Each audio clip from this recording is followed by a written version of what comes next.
arrumou o cabelo, foi? Foi ótimo, não foi, Lux? Boa noite. Esse Boa é o nosso 10º encontro do Grupo de Estudo de Direito Sistêmico. Esse grupo é uma iniciativa do Hamilton, que me chamou para coordenar uma das frentes de pesquisa científica, e essa é a leitura e o debate do livro A Fonte Não Precisa Perguntar pelo Caminho, do Bert Hellinger. Estamos sob a orientação do Renato. Aqui depois a gente passa a palavra, mas primeiro, Hamilton, bem-vindo, boa noite.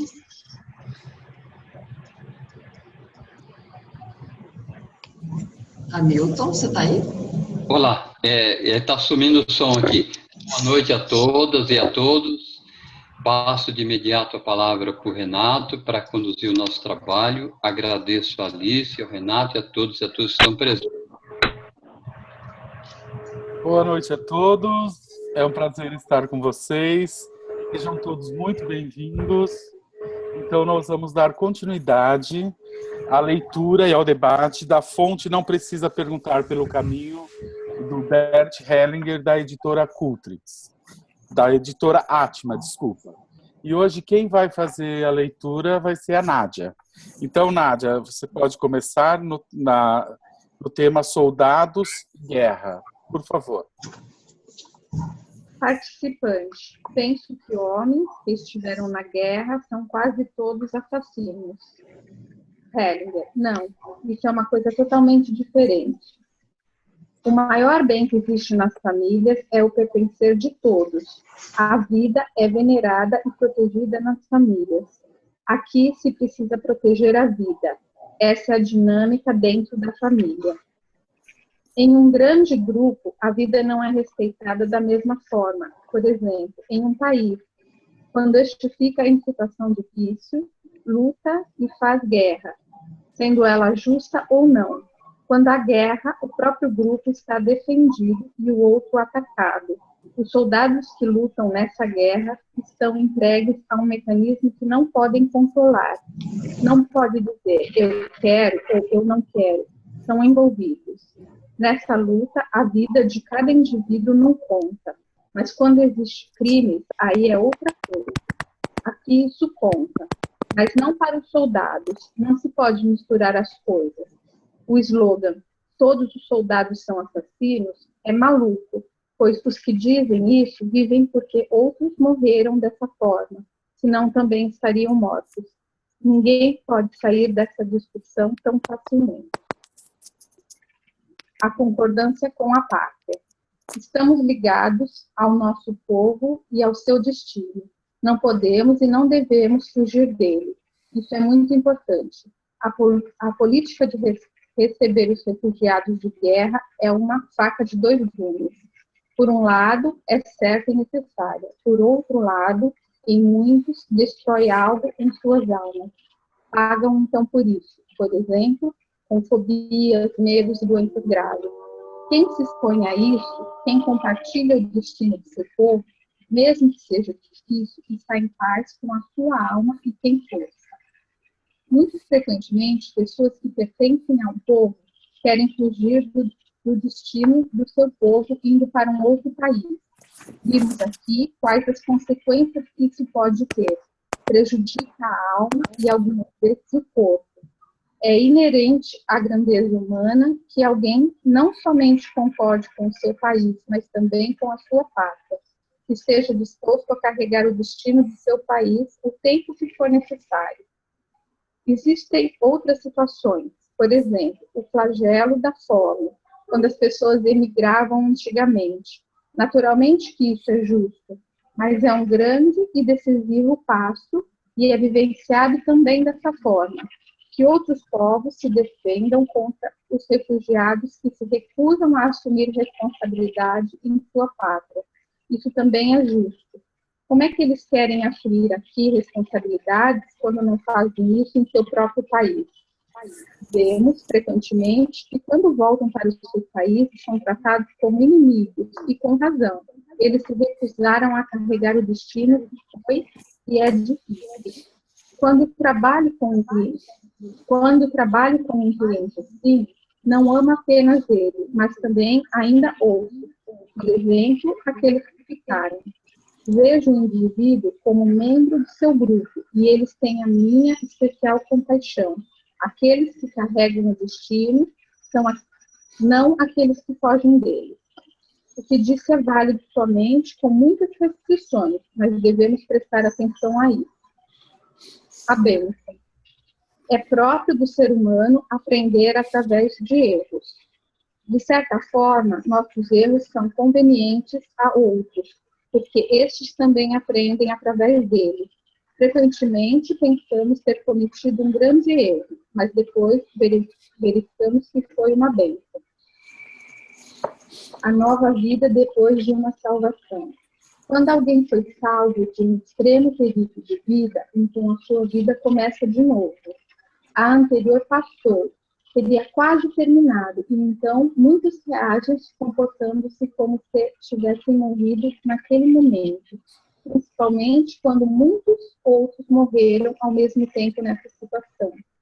É importante que o terapeuta volte com o cliente até essa situação, e que o cliente tome ali, humildemente, a vida e a salvação como um presente, e que ele a conserve também face aos outros que morreram. Quando se trata de situações de guerra, essa é uma intervenção significativa, uma imagem significativa com a qual os terapeutas podem ajudar algumas vezes. Quando se seguem as reações dos atingidos, vê-se que para eles, frequentemente, é mais fácil. Teria sido mais fácil morrer do que sobreviver. A questão é se o terapeuta, por assim dizer, tem o direito de trazê-lo de volta, ou se ele não se coloca contra o movimento interno da alma do cliente. Não sei, mas levem isso em consideração. Nessas situações, pede ajuda quando se colocam os mortos. A partir de suas reações na constelação, frequentemente fica evidente o que é apropriado. Participante. Me toca muito o que você diz sobre a salvação. Algumas vezes é assim, a gente deve a vida a alguém, e essa pessoa pensa, então, que a vida salva pertence a ele. Qual é aqui a ordem? De forma que se possa agradecer e que, apesar disso, a vida pertence à própria pessoa. A maioria dos salvamentos acontece instintivamente. Quando uma criança cai na água, uma pessoa salta logo atrás dela. Faz isso de forma totalmente instintiva. Aqui o instinto significa que a gente é tomado a serviço por forças superiores. O agradecimento. Quando alguém esteve em perigo de vida e foi salvo, frequentemente trata o destino ou aquilo que está por trás do destino como um oponente. Normalmente, num relacionamento, por exemplo, entre homem e mulher, quando um dá e o outro toma, aquele que tomou ficou sob pressão até que também dê algo. Portanto, a necessidade de compensação é irresistível e nos relacionamentos serve ao intercâmbio. Sem essa necessidade de equilíbrio, não existiria nenhum intercâmbio em nossos relacionamentos. Mas acontece, frequentemente, que essa necessidade de equilíbrio é transferida para uma dimensão onde a compensação é tanto impossível quanto inadmissível, isto é, ao destino e a Deus.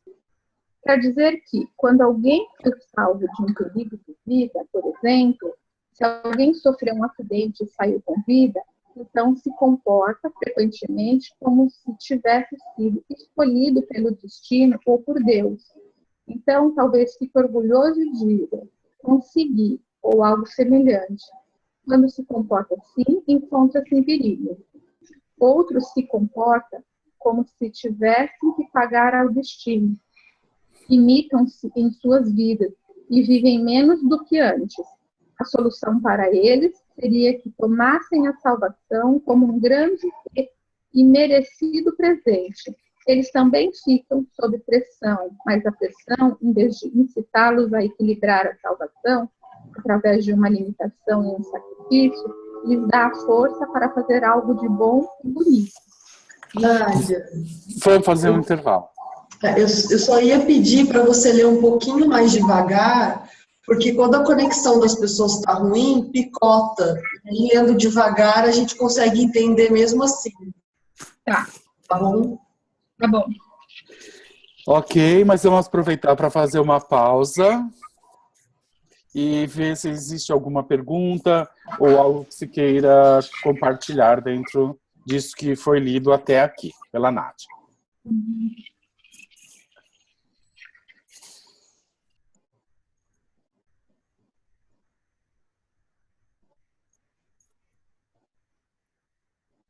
Parece que não, né, Alice?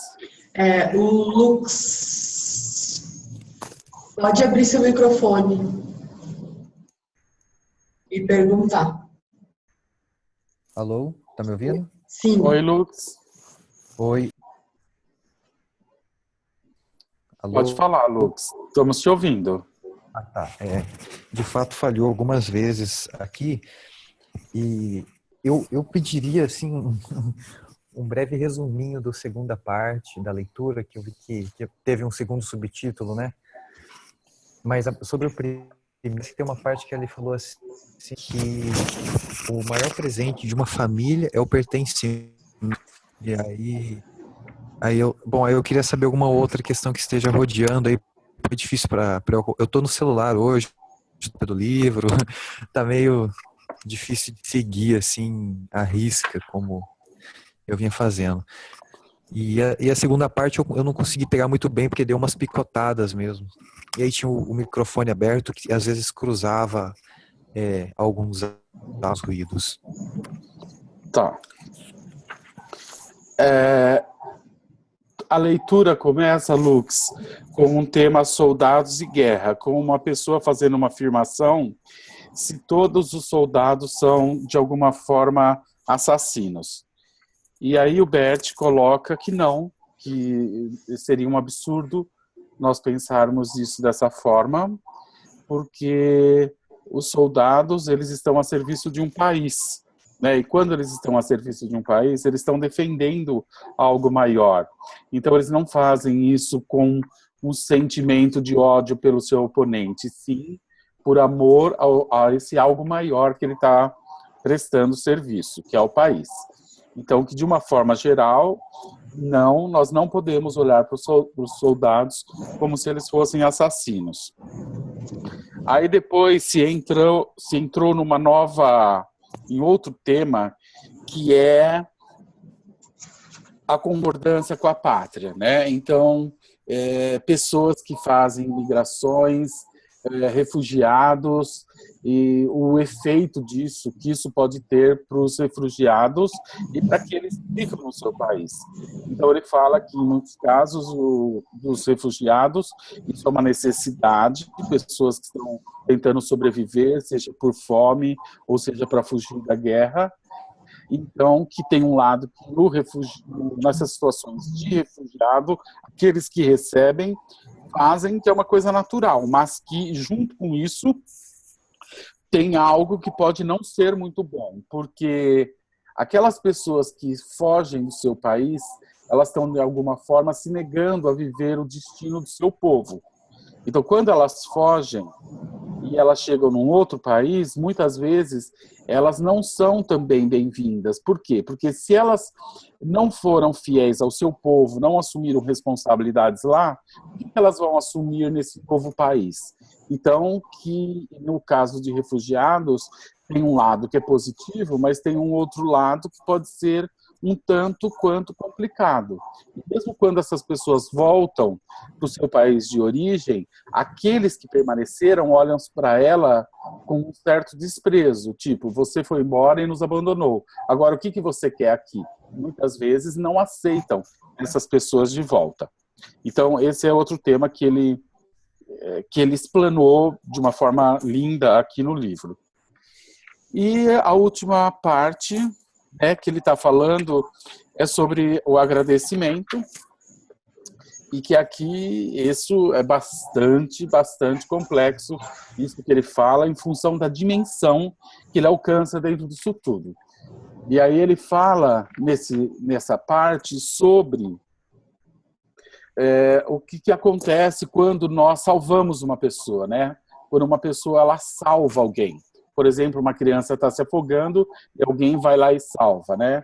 O que acontece nessa dinâmica do equilíbrio de troca entre dar e receber, nessas situações, quando alguém salva alguém, né? E aí ele está falando da complicação e da complexidade que tem, que surge diante dessas situações de quando alguém salva outra pessoa. Em função do equilíbrio de troca, né, a pessoa que foi salva, ela muitas vezes agora ela se sente devedora para quem salvou a sua vida. Então, como que ela pode pagar isso? Como que ela pode retribuir isso? Então, de uma certa forma, ela não tem como pagar ou como retribuir isso. Por outro lado, né, muitas pessoas nessa situação, elas se sentem felizes e tipo, olha, consegui, eu fui salvo por algo, ou eu fui salvo de um destino, ou de um acidente, ou às vezes até mesmo de uma grande doença, ou de uma doença muito grave. E que quando essa pessoa, ela coloca isso dessa forma, eu fui salvo, o Bert fala que isso pode colocar ela em risco. Por quê? Porque da mesma forma que na necessidade da compensação, quando nós recebemos algo, nós precisamos devolver algo de volta, quando nós nos sentimos salvos, o que acontece com a nossa alma diante desse algo maior que nos salvou? A gente vai buscar uma necessidade de compensação e aí a gente vai adoecer novamente para tentar compensar isso? Ou eu vou me negar a vida como uma forma de compensar ou pagar por algo tão grande que eu recebi? Então ele fala que é muito perigoso quando a gente escapa de uma situação muito grave, a gente olhar para isso como se tivesse uma sorte. Que não, que a forma mais saudável e que nos traria força é a gente se relacionar com isso como, apesar de eu não merecer, eu fui salvo. Ou seja, quando eu faço isso dessa forma, eu me torno humilde diante dessa força maior. E embora agora eu me sinta devedor, essa minha humildade me protege para que eu possa alcançar ou continuar conquistando coisas. Então ele fala que quando eu sou salvo e eu me relaciono com isso como se eu não fosse merecedor disso, isso me torna humilde. Porque se eu, ao ser salvo, eu vibro com isso no sentido escapei, eu estou me colocando acima desse algo maior que me permitiu isso. E isso me coloca em risco novamente. Então, ele fala sobre isso aqui. Eu acho bastante complexo e profundo e não acho uma coisa fácil de ser compreendida.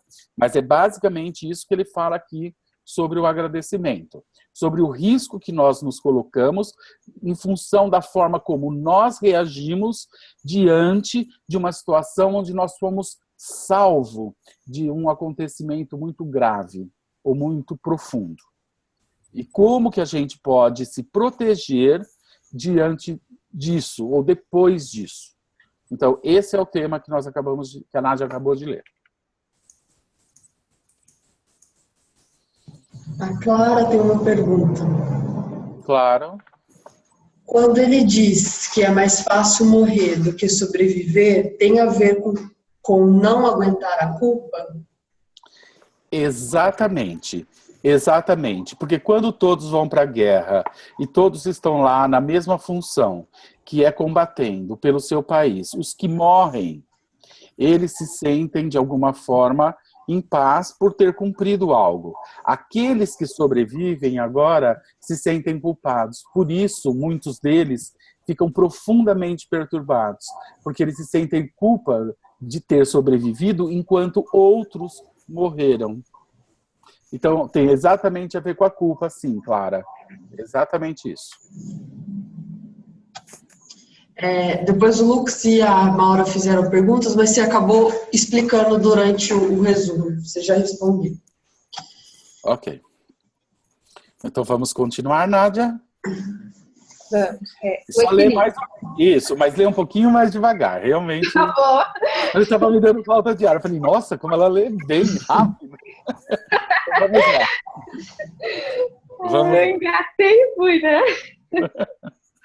Ok. Os sistemas têm uma profunda necessidade de compensação interna. Essa necessidade ultrapassa frequentemente os limites estabelecidos. A necessidade de equilíbrio serve ao relacionamento. Quando, por exemplo, na família, o homem faz algo de bom para a sua mulher, ela fica sob a pressão da compensação. Com isso, ela lhe faz também algo de bom. E porque o ama, faz um pouco mais do bom para ele do que ele para ela. Então, ele fica sob pressão e lhe dá um pouco mais do bom. E assim, a união da necessidade de compensação e do amor conduz a um intercâmbio crescente.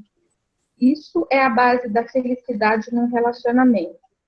Por isso, a necessidade de compensação é tão importante. Tá bom assim? Tá ótimo. Tá. A necessidade tem, entretanto, seu sentido somente dentro de determinados limites. Quando, por exemplo, alguém é salvo da morte, então tem, via de regra, a necessidade de compensação.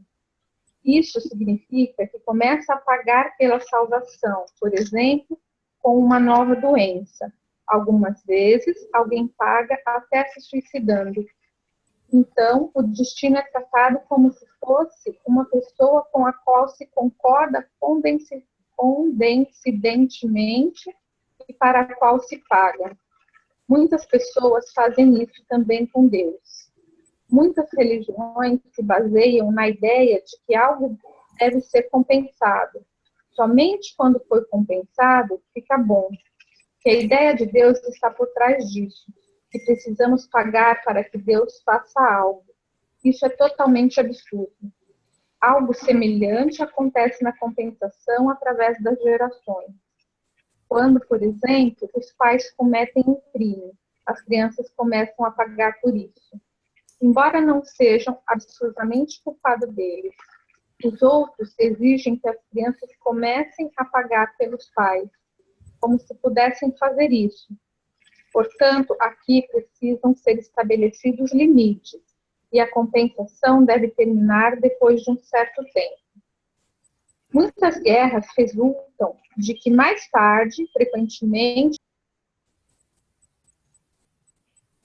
Oi, tá falhando? Tá falhando. Nádia, é que o microfone ficou mudo. É, exatamente. Ah, em que momento ficou? Muitas guerras resultam de que mais tarde... Pode retomar daí, por favor, querida. Frequentemente, depois de séculos, algo ainda deva ser compensado. Uma espécie de injustiça que aconteceu antes e então vem de uma outra injustiça e assim por diante. A paz é promovida quando o passado pode ficar passado. Isso é também um ponto importante aqui nas constelações familiares. Nós levantamos o passado para libertá-lo. Então, não se pode mais reportar a isso. Alguns olham de novo para o problema, quando tem a solução nas mãos. Com isso, coloca-se facilmente em jogo a solução. O esquecimento. Quando se é salvo, então se deixa atrás de si o que foi mal.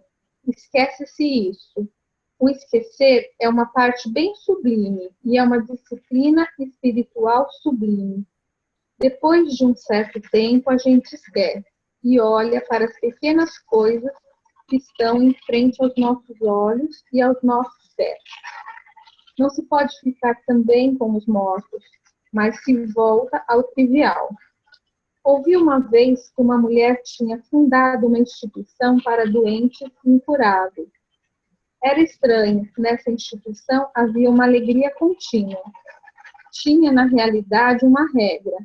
Nunca se falava de doenças. Há algo de verdade nisso. Participante. Num de seus livros, o Senhor fala sobre o esquecimento espiritual. Isso é um conceito com o qual me ocupo muito e me pergunto, qual é o caminho? Como faço isso? Hellinger, tudo aquilo que é espiritual é graça, também o esquecimento. O presente. Cada dia é um presente e lida-se com ele como se fosse um presente, mesmo em face da morte. Isso é humilde e disso vem a força. Do agradecimento, desse tomar como um presente imerecido, vem a força. O ser e o tempo. Parece que as coisas recebem uma qualidade especial através do tempo. Aquilo que durou mais tem precedência sobre aquilo que durou menos. O anterior recebe, através do tempo, uma certa plenitude. Isso, na verdade, contradiz o Zayt. Mas vou explicar isso numa história. A história se chama A Plenitude.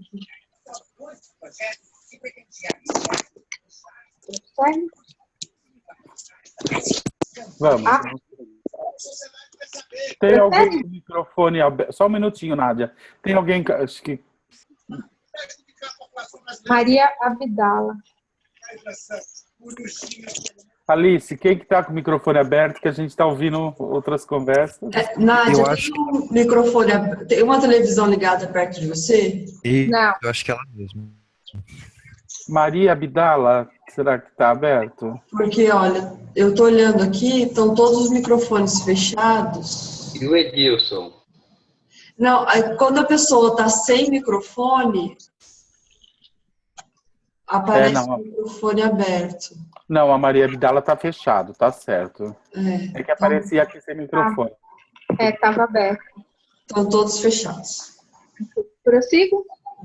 Prossegue, por favor. A plenitude. Um jovem perguntou a um velho: o que distingue você, que quase já era, de mim, que ainda serei?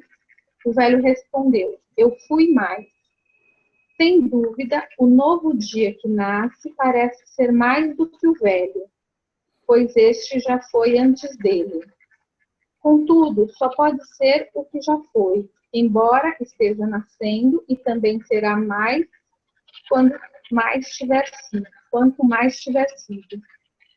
Como outrora, o velho, no começo, também sobe a prumo para o meio-dia, atinge a zênite antes do pleno calor, e, ao que parece, permanece algum tempo nas alturas, até que, quanto mais longamente, tanto mais como se o peso crescente do chato inclina-se profundamente para a noite, e se completa quando, como o velho, tiver sido plenamente. Porém, o que já foi não passou, permanece por ter sido, atua, embora tenha sido, e através do novo, que sucede, torna-se mais. Pois, como uma gota redonda de uma nuvem que passou, o que já foi mergulha num oceano que permanece.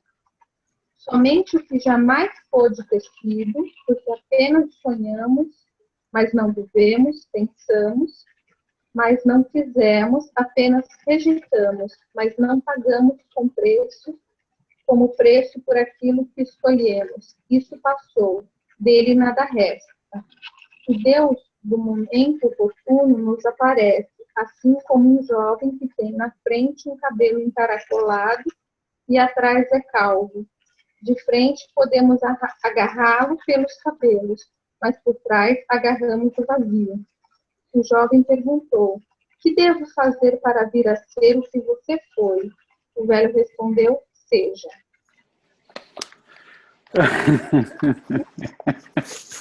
Ok, vamos fazer mais um pequeno intervalo. Alguma pergunta ou alguma consideração?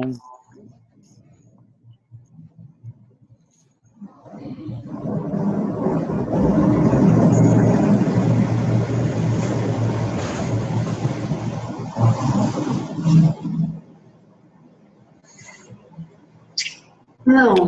Não. Ok. Então vamos entrar no novo capítulo. Renato, Dá licença um pouquinho. Olá, olá, Luzia. Tudo bem? Tudo bom? Eu fiquei intrigada no último parágrafo, daquele tomar-se em presunção. Um parágrafo antes do começo da leitura de hoje, na página 80. O último parágrafo. Tomar sem presunção, ó. Esse último parágrafo aqui, eu gostaria que você, se puder esclarecer, ele fala sobre os presentes imerecidos, são difíceis de tomar. Pode fazer isso somente com grande humildade. No fundo, não se pode nem mesmo agradecer por isso, porque o agradecimento seria também arrogância. O agradecimento adequado seria simplesmente tomar sem presunção. Agora que vem minha coisa. Então, o presente é suportável.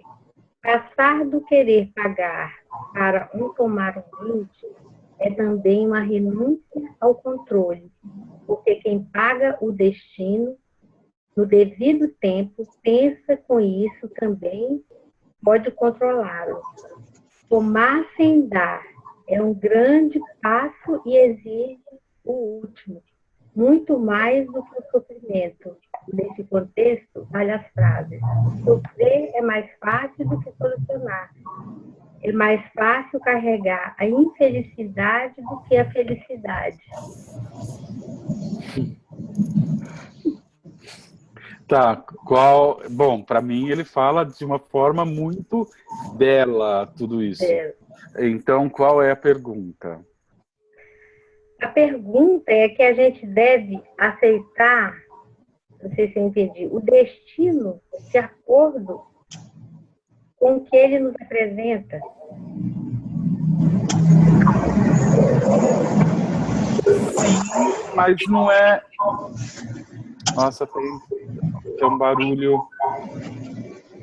Tem um barulho intenso. Bom, sim, mas não é basicamente isso que ele está querendo dizer. O que ele está querendo dizer, pelo menos que eu compreendo nesse parágrafo, é o seguinte, que às vezes nós recebemos algo muito grande, algo do qual, dentro do equilíbrio de troca, nós não temos como retribuir, nós não temos como pagar. E nessas situações, nós não temos nem como agradecer. Por quê? Porque o agradecimento seria até mesmo uma presunção diante do tamanho desse algo que nós recebemos. Então, diante disso, de uma situação dessa, por exemplo, o que ele fala é que a gente deveria tomar isso e viver a força e o peso que isso tem de forma plena. O que não é fácil, isso exige de nós o máximo. Por quê? Porque suportar essa culpa de ter recebido algo tão grande, ou melhor, suportar essa sensação de dívida por recebermos algo tão grande, exige de nós que a gente abra mão de tentar compensar isso, já que nós não temos condição de compensar isso. E quando nós abrimos mão de compensar esse algo tão grande, tão significativo, nós abrimos mão com isso da tentativa de ter o controle sobre a vida. Porque dentro dessa dinâmica de troca, quando eu recebo, eu me sinto devedor.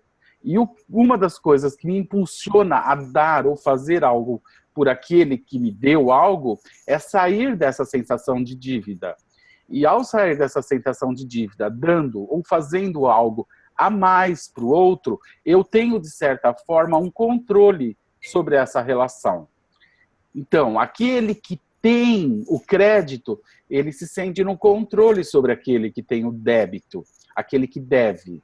Portanto, quando eu me sinto devedor em algo, por receber algo tão grande, suportar isso exige algo de mim muito grande.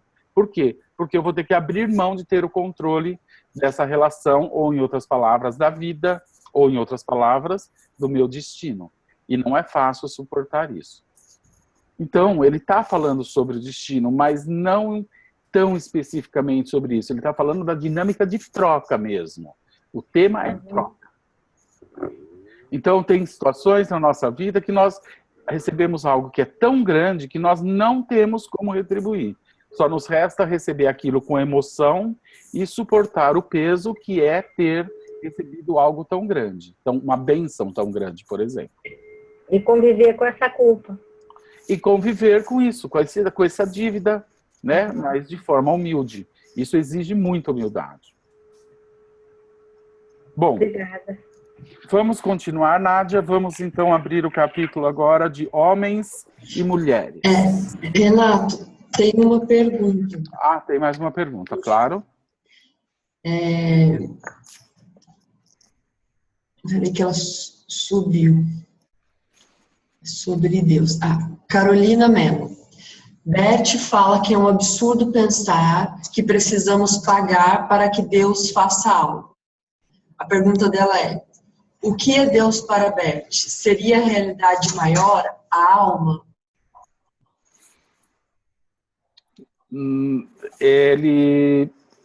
Eu vejo o Bert muitas vezes o que seria algo equivalente a Deus, que Deus para Bert não tem esse conceito que muitas pessoas têm de um Deus que se aproxima de uma coisa humana, sabe? Do homem, né? Muitos de nós, na atualidade, acaba tendo uma imagem de Deus como se ele fosse um homem, e tem até sexo, né? A gente imagina um homem, não uma mulher, ou com barba, ou sei lá o que for. Então, para o Bert, algo se equipara a isso é uma coisa que ele chama de força criativa. Essa força criativa é uma força que movimenta tudo, é a consciência máxima, o vazio máximo, aquilo que movimenta todas as outras consciências. Então ele chama isso, eu já vi ele chamar de outras formas, mas consciência máxima, consciência plena, mas ele muitas vezes chama isso de força criativa, que é o que movimenta tudo, é aquilo que movimenta todas as outras consciências, seja a consciência sistêmica maior, a consciência sistêmica da alma da família, aquilo que coloca tudo em movimento, né? É esse o nome que ele dá, força criativa. O Renê fez um comentário muito bom, eu vou ler. Ótimo. Esta dinâmica de troca é um dos temas fundamentais da constelação familiar, uma das ordens do amor de Bert Hellinger, o equilíbrio entre dar e tomar. Uma sugestão de leitura que é muito claro quanto a este conceito é a obra de Joan Garriga, ou Juan Garriga, não sei se a pronúncia é espanhol, Onde Estão as Moedas, da editora Saberes. E a Cláudia tem uma pergunta. A Cláudia. Quando alguém que salva a vida de uma pessoa e no final é excluído por esta, o salvador é excluído, como se equilibra isto? Uau!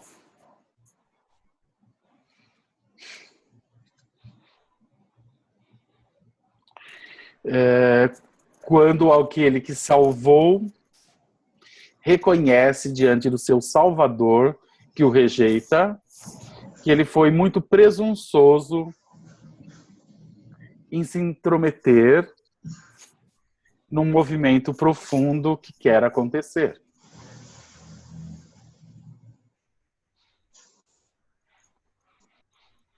Porque aquele que salva... Eu tive um caso assim no consultório, um filho que o pai ia se matar e o filho chegou e salvou o pai. E depois ele me procurou, depois de uma semana, fazia uma semana que ele não conseguia dormir, com urticárias e com nenhum calmante ele conseguia dormir. Então esse filho, ele ousou salvar o pai. Só que isso teve um custo para ele, agora ele não podia mais dormir. Por que ele não podia mais dormir? Porque agora ele se sentia responsável pela vida do pai. E se caso o pai morresse, se o caso o pai conseguisse se matar, ele agora se sentiria responsável por isso, porque ele já tomou a vida do pai na mão dele. Então, ele foi presunçoso ao fazer isso. E quando ele faz isso, ele agora fica preso dentro dessa situação. Então, e muitos pais, ou muitas pessoas que são salvas nessa situação, elas se revoltam com o seu salvador. Elas não aceitam esse salvador e excluem por esse motivo, porque elas se sentem profundamente desrespeitadas na sua necessidade de seguir um movimento maior. Elas se sentem muito, profundamente desrespeitadas. E muitas vezes elas rompem exatamente por esse motivo.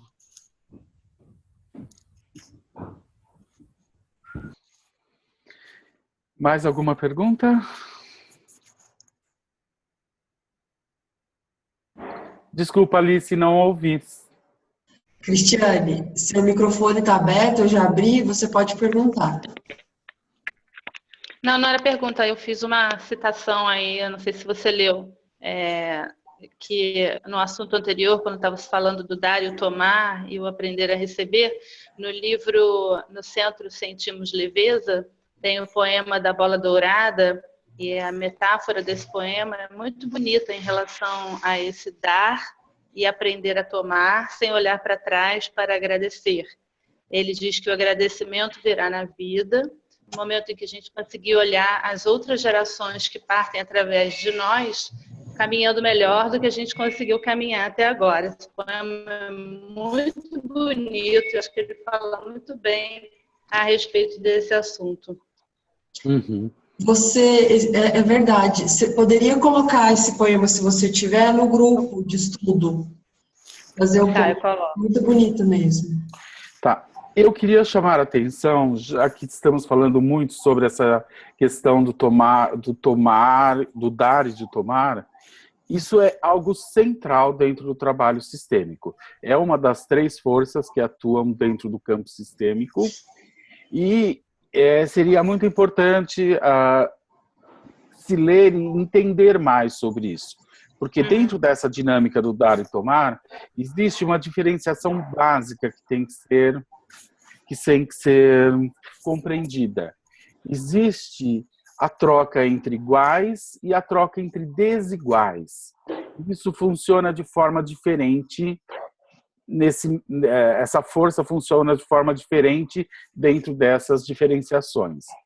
O tomar entre iguais é um tomar onde quem recebe tem condição de devolver algo na mesma dimensão, do mesmo tamanho, na mesma proporção.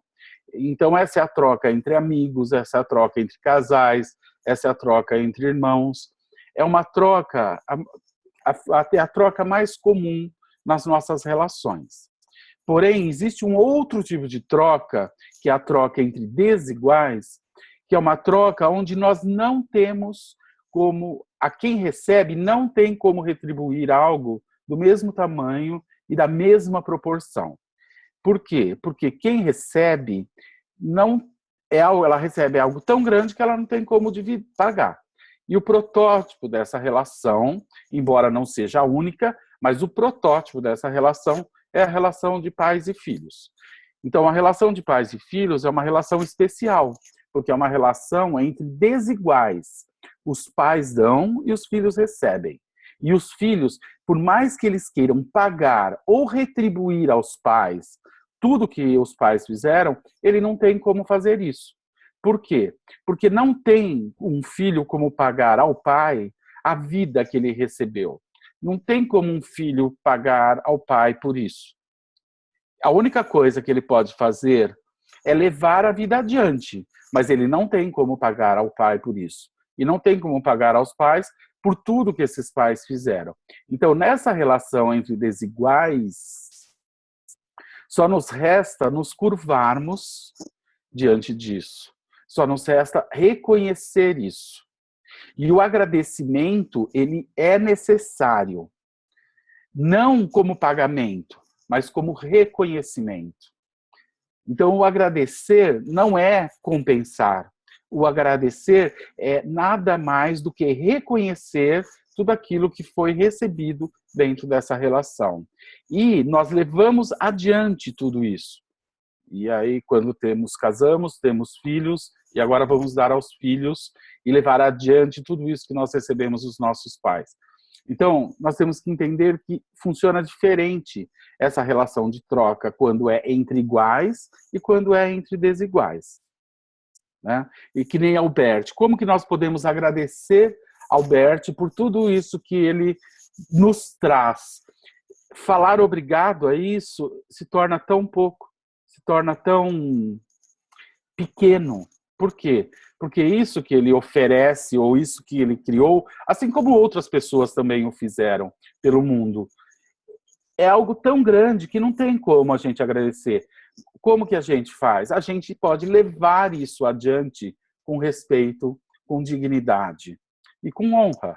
Isso é a forma de retribuir e pagar a ele, que não é pagar, é uma forma de honrar algo tão grande quando se recebe. Então, essa também é uma relação entre desiguais. Tudo que se abre quando nós recebemos isso que nós recebemos do Bert, assim como outros grandes mestres ofereceram coisas maravilhosas para a humanidade. Não tem como se pagar isso. A única forma é honrar e levar adiante. Né? Honrando, reconhecendo isso. Só agora eu consegui entrar. Quem está falando? Maria da Graça, Gal Santana? Não foi, não. Tenho mais uma pergunta. Deixa eu só olhar os microfones aqui. O Lux perguntou sobre a culpa de receber. Como uma pessoa convive com a culpa de ter recebido algo? Ela consegue transformar essa culpa em alguma coisa? Aí é que tá. Se é uma relação entre iguais, né? Existe algo que precisa ou deveria ser compensado. Se é uma relação entre iguais. Agora, se é uma relação entre desiguais, né? Ou seja, se aquilo que eu recebi eu não tenho como pagar ou eu não tenho como retribuir, então eu tenho que viver com isso. Eu recebo isso e agora eu tenho que suportar essa dívida. E não adianta eu querer pagar, porque se algo não tem como ser pago, eu tenho que aprender a suportar. E é isso que eu falei lá atrás, que o Bert mencionou escreveu de forma tão linda.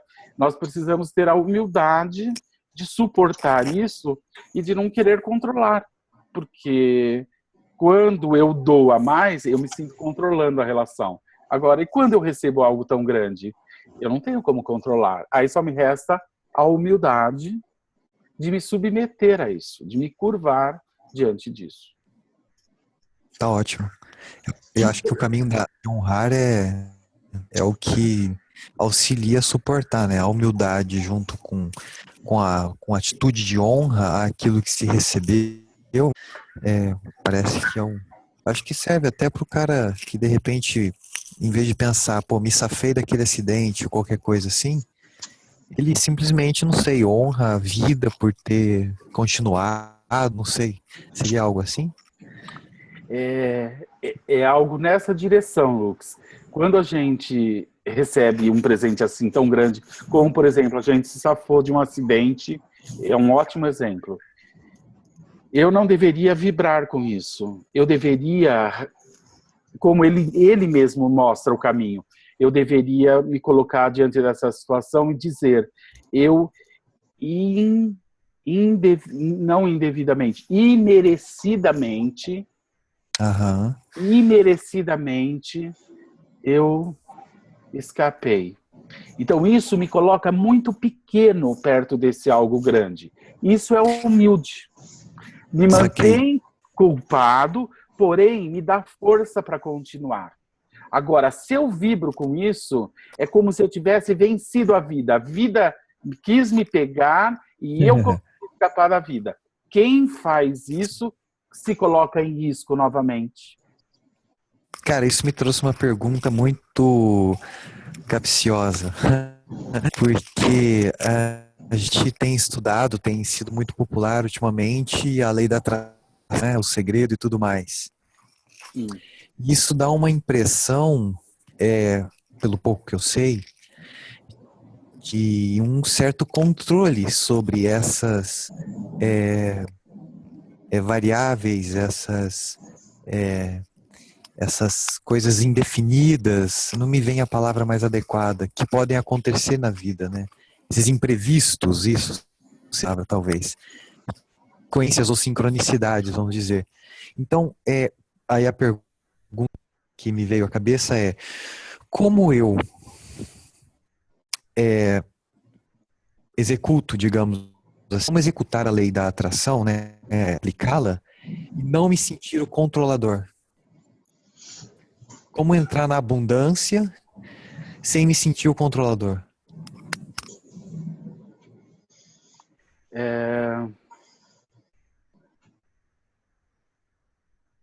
De novo, quando eu me curvo diante daquilo que eu recebo, como se aquilo fosse uma bênção, um presente, e não como algo que eu conquisto, que eu controlo e tenho poder. Dessa forma. Então, quando eu lido com a vida, cada dia como um presente que eu recebo da vida, com tudo que isso contém, inclusive quando a morte chega, eu recebo isso como um presente, eu me torno humilde diante da vida. Agora, se cada coisa que eu conquisto, eu tomo isso como um mérito pessoal, ou um controle que eu tenho sobre a vida, ou sobre as relações, isso me leva ao fracasso, porque eu estou me pondo acima da vida, acima daquilo que foi presenciado. Então é realmente perigoso. Isso é realmente muito perigoso quando eu me coloco dessa forma, sabe? Acima da vida, achando que eu posso controlar a vida. A vida muitas vezes me revela algo. Quando eu recebo isso, eu recebi um presente. Imediatamente eu deveria me curvar a isso ou me manter silencioso diante disso. Grato, porém, sem vibrar com isso. Vibrar significa, uau, eu consegui. Não, eu não consegui nada. Algo me foi revelado e eu deveria reconhecer isso e me silenciar por isso. Ficar pequeno diante disso e não crescer em função disso. O Luiz Ering já há algum tempo falou que queria fazer um comentário. Luiz, eu abri seu microfone, pode falar. Primeiro eu queria pedir desculpas porque eu não estou conseguindo botar a minha câmera aqui em funcionamento.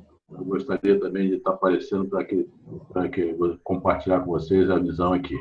O comentário que eu ia fazer é o seguinte: tanto no texto de hoje quanto no texto lido pela Luzia da vez anterior, eu percebi colocações do Bert no sentido da maior facilidade de se viver o desequilíbrio e a maior dificuldade da busca de conseguir se colocar no equilíbrio.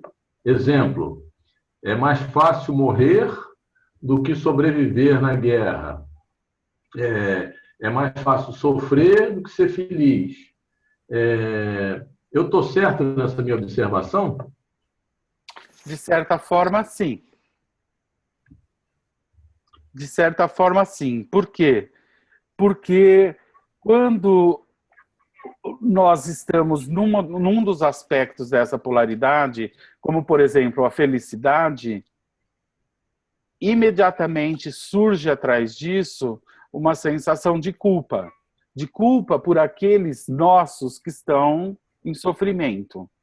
Então, suportar a felicidade exige de nós que nós suportemos a culpa e a solidão de estarmos nesse lugar.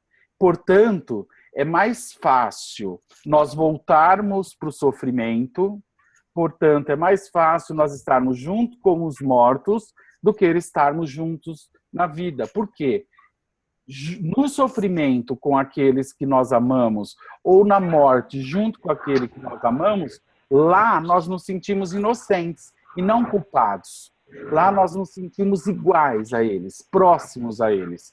Por isso que suportar a felicidade, ou estar na vida, ou buscar solução, ou estar saudável, é muito mais difícil do que permanecer no sofrimento, do que permanecer, muitas vezes, na morte. Porque na vida e na felicidade exige de nós que a gente se despeça de muitos que estão ao nosso redor. Exige que a gente suporte a culpa e exige de nós que a gente suporte a solidão de estar nesse lugar.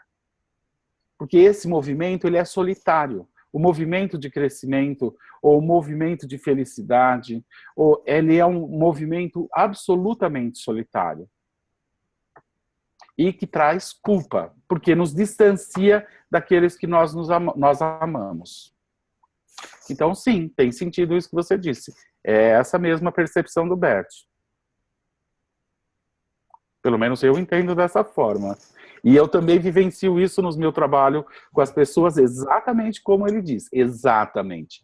É muito mais fácil as pessoas permanecerem enredadas do que elas deixarem o enredamento e seguir. Aí elas vão ter que viver a solidão, vão ter que viver a culpa, né? E isso exige uma maturidade, exige muito de nós. Obrigado. Acho que... A Vanessa Araújo está perguntando: quando recebemos o trabalho da constelação e com isso podemos nos desemaranhar, a postura seria essa mesma sobre um presente?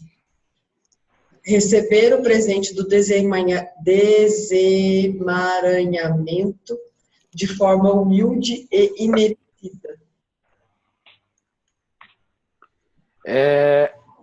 Isso é uma situação diferente. Isso é uma situação diferente. É diferente porque não se trata de um salvamento. Isso é diferente porque também é uma situação onde a pessoa ela está se expondo a isso, a uma constelação. Quando ela busca uma constelação, ela, de alguma forma, a gente parte do pressuposto que essa pessoa quer um movimento em direção à vida, ou à felicidade, ou à cura. Então, ela é, até certo ponto, um interlocutor desse processo. Diferente daquela situação de salvamento, de salvação, sabe? Onde alguém foi subitamente salvo de um acidente. São assuntos totalmente diferentes. Totalmente diferentes. Numa constelação, quando nós nos expomos a uma vivência, isso nos abre muitas vezes a possibilidade de dar um passo na solução ou um passo para caminhar, para sair daquela situação.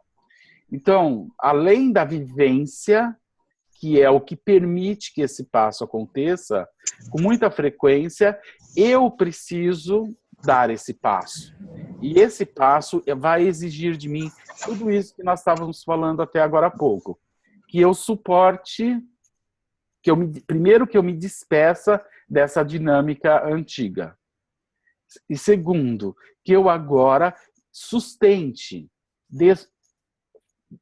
enfrente com coragem, com humildade, né? E que eu suporte essa culpa de isso talvez me distanciar daqueles que eu amo. Não distanciar fisicamente, mas de comportamento, de atitude, né? Então, depois da constelação, muitas vezes se exige de nós uma mudança de atitude. E é aí que eu vou ter que me confrontar com a culpa, é aí que eu vou ter que me confrontar com essa solidão, é aí que eu vou ter que me confrontar, às vezes, com me despedir de algo, de alguém ou de uma situação. E é isso que o Bert fala, que nesse ponto, depois, mesmo de uma constelação, às vezes, para algumas pessoas, é mais fácil, mesmo elas tendo vivenciado algo, elas voltarem para o seu antigo padrão e permanecerem enredadas, permanecerem doentes, porque ali elas não se sentem culpadas, ali elas não se sentem só. Então, exige sim, esse trabalho exige uma tomada de responsabilidade, embora ela seja humilde, discreta, mas, porém, firme.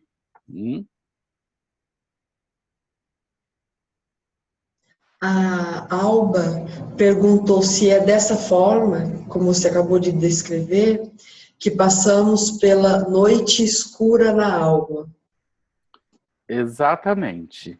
Exatamente. O Bert chama isso, esse processo de despedida, ele chama isso de purificação da alma, né? Ele chama isso de purificação da alma, e isso tem a ver com a noite escura da alma, exatamente.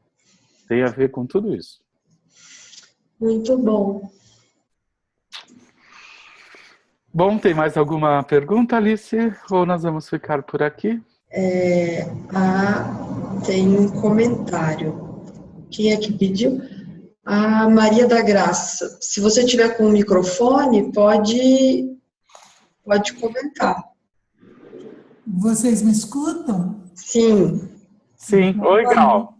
Tudo bom, Renato? Tudo bom, querida. É bom te ver. Isso que você acabou de falar em termos de culpa, que muitas vezes a gente atende pessoas e a gente mesmo já passou por esse sentimento, e que eu observo que é importante que a gente demonstre para as pessoas o quanto o fluxo sistêmico nos coloca num novo papel da mesma pessoa anterior a nós.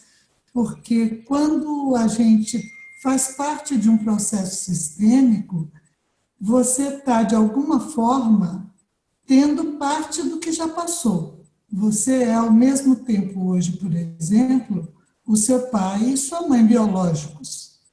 E sendo hoje seu pai e sua mãe biológicos, você é a parte deles que pode fazer a renovação. E a renovação não se dá por você em si, mas pelo fluxo sistêmico que requer a perpetuidade de uma vitalidade. E talvez isso é que dê a grande importância da gente se ver menos culpado, porque você faz parte do processo com compromisso de renovar. E nessa ressonância que acontece, tanto de trás quanto para frente, se você renova e faz diferente, você contribui para que o que você fez retorne ao que já sofreu e avance renovado para o que vai acontecer. Então, você toma o serviço que lhe cabe, talvez. Eu consigo me fazer, assim, percebida, pelo menos. O que você acha disso, Renato? Sim, eu entendo e concordo com tudo isso que você está falando, e acrescentaria uma coisa acerca da culpa. Essa culpa que nós vivemos por nós nos despedirmos de algo que já não é mais necessário na nossa família ou nos sistemas, essa culpa, ela não vai durar para sempre. Ela só dura por um breve período. Por quê? Porque dentro desse nova dimensão ao qual eu caminho, eu sou acolhido por esse algo maior. E essa culpa, ela vai se transformando numa força. Mas eu preciso de ter essa paciência, eu preciso encará-la. Eu preciso me confrontar com ela. E aqueles que ousam isso e têm a paciência de suportar por isso, ganha a força dessa nova dimensão e daqueles que estão lá atrás, daqueles de onde nós viemos. Porque, embora isso seja algo novo, e muitas vezes até por dizer ousado, é aquilo que no fundo eles anseiam, os nossos antepassados, e que muitas vezes não suportaram ou não acharam o caminho. Então, essa culpa que nós vivemos ao dar esse passo, é importante de sabermos que ela é transitória, porque depois ela é substituída por uma força, e essa força vem por sermos acolhidos por essa nova dimensão. E então, fortalece todo o sistema, né? Exatamente. E todo o sistema se beneficia com isso. De trás para frente. Os que lá de trás esperam isso de nós. Que a gente acrescente algo de novo e que traga algo de revigorante para todo o sistema. É exatamente esse o olhar sistêmico. Obrigado, Gal. Beijo para você e para todos. Bom, então nós vamos ficar por aqui, já deu o nosso horário. Tá bom assim, Alice? Tá bom assim, Hamilton? Por hoje? Tá ótimo. Então eu quero agradecer a todos, muito obrigado, e é sempre uma felicidade estar aqui com vocês. Devolvo a palavra à Alice e depois ao Hamilton. Boa noite a todos. Próximo encontro imperdível, cenas dos próximos capítulos, relacionamento de homem e mulher. Yes. Levo bordoadas nas nossas leituras, quero ver o que me espera que terça-feira que vem. Um beijo, obrigado, Renato. Tchau, tchau, todo mundo. Boa noite a todos. Boa noite a todos.